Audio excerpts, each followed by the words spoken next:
Hello दोस्तों, स्वागत करते हैं आप सभी का आपके अपने यूट्यूब चैनल जैकपुर पे। आज के इस वीडियो में हम लोग क्लास 7 का गणित का मॉडल सेट 1 करने वाले हैं, जो आपके फाइनल एग्जाम 2023 के लिए काफ़ी इंपॉर्टेंट होने वाला है। यदि आप हमारे चैनल पे पहली बार आए तो प्लीज़ सब्सक्राइब कर लेना, घंटी के बेल आइकन को दबा लेना, ताकि हर एक वीडियो का नोटिफिकेशन आपके मोबाइल पर जाता रहे।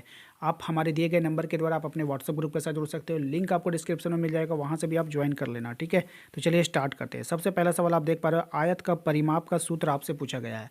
तो ये काफ़ी इंपॉर्टेंट होता है। यदि आप गणित की एग्ज़ाम देने वाले हो तो आपको फॉर्मूला तो याद होना ही चाहिए। साथ ही साथ आप लोगों को ये जो है मैथ्स में भी काफ़ी यूज़ होता है। तो यहाँ पे जो है आयत का जो परिमाप होता है वो 2 इंटू L+B होता है। ठीक है, ये ब्रैकेट है, या तो आप इसको बोल सकते हो 2 ब्रैकेट L+B। एल जहाँ पर हम लोग लंबाई हो जाता है और बी आपका क्या हो जाता है, चौड़ाई हो जाता है। ठीक है, नेक्स्ट हो गया आयत का क्षेत्रफल क्या होता है। तो आयत का जो क्षेत्रफल होता है वो लंबाई गुना क्या होता है, चौड़ाई होता है।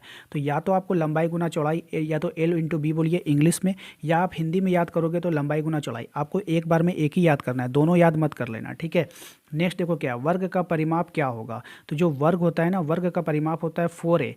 अंग्रेजी में याद करोगे तो 4a बोलना, 4a बोलना, या नहीं तो आप बोलना 4 इंटू भुजा। ए क्या होता है, हमारा भुजा ही होता है। क्यों होता है हम बता देते हैं। देखो जो वर्ग होता है ना, वो वर्ग उसकी चारों भुजाएं बराबर होती है। अगर ये ए है तो ये भी ए होगा, ये भी ए होगा, ये भी ए होगा। टोटल ए कितना हो गया, 4।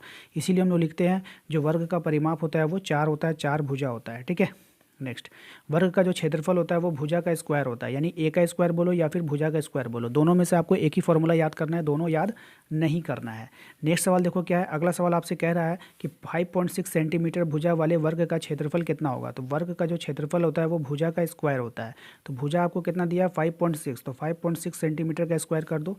5.6 इंटू 5.6, 2 बार स्क्वायर का मतलब होता है 2 बार। जब इसको आप आपस में गुना करोगे तो आ जाएगा 31.36 सेंटीमीटर स्क्वायर। ठीक है, नेक्स्ट अगला सवाल देखो क्या कह रहा है कि एक समकोण त्रिभुज का आधार 8 सेंटीमीटर और उसकी ऊंचाई 5 सेंटीमीटर है, तो इसका क्षेत्रफल क्या होगा। तो देखो समकोण त्रिभुज का जो क्षेत्रफल होता है वो हाफ गुने आधार गुने ऊंचाई होता है। ठीक है, क्या होता है, हाफ गुना आधार गुना ऊंचाई। ठीक है, तो यहाँ पर आपको देख पा रहे हो आपका आधार 8 है और ऊंचाई 5 है, तो आप यहाँ पे लिख दो। तो जैसे ही आप इसको लिखोगे यहाँ पे 8 और 5, ठीक है, उसके बाद क्या करना है, इस 2 से इस 8 को काट दो 4 बार में। तो 5 को 4 से गुना करोगे तो 5 चौके 20 सेंटीमीटर स्क्वायर इसका आंसर आ जाएगा। नेक्स्ट देखो क्या है, 4 सेंटीमीटर भुजा वाले वर्ग का विकर्ण क्या होगा। देखो वर्ग का जो विकर्ण होता है ना, वर्ग का विकर्ण का फॉर्मूला होता है भुजा √2। क्या होता है, भुजा √2। तो यहाँ पर जो है आपका भुजा कितना है, 4 सेंटीमीटर, तो भुजा के जगह में आप 4 रख दो और √2 तो आपको फॉर्मूला से आ गया, तो 4√2 इसका आंसर हो जाएगा। अगला देखो क्या, उस वर्ग का क्षेत्रफल क्या होगा जिसका विकर्ण 8√2 है। तो यहाँ पर आपको दो फॉर्मूला इस्तेमाल होने वाला है। वर्ग का विकर्ण बराबर होता है भुजा √2। तो वर्ग का विकर्ण आपको ये वाला दिया था, ये आपको फॉर्मूला से आ गया। अब देखो होगा क्या, बराबर की इधर उधर जब दो चीज़ बराबर होता है उसको हम लोग काट देते हैं, तो ये √2 कैंसिल हो जाएगा, बचा आपका 8 और भुजा। तो 8 बराबर भुजा बच गया। ठीक है, तो 8 बराबर भुजा को आप बोल सकते हो ना, भुजा कितना है हमारा, 8 है। तो वर्ग का क्षेत्रफल बराबर क्या होता है, वर्ग का क्षेत्रफल बराबर होता है भुजा का स्क्वायर यानी 8 का स्क्वायर। 8 का स्क्वायर का मतलब होता है 8 गुना 8 यानी 64 मीटर स्क्वायर।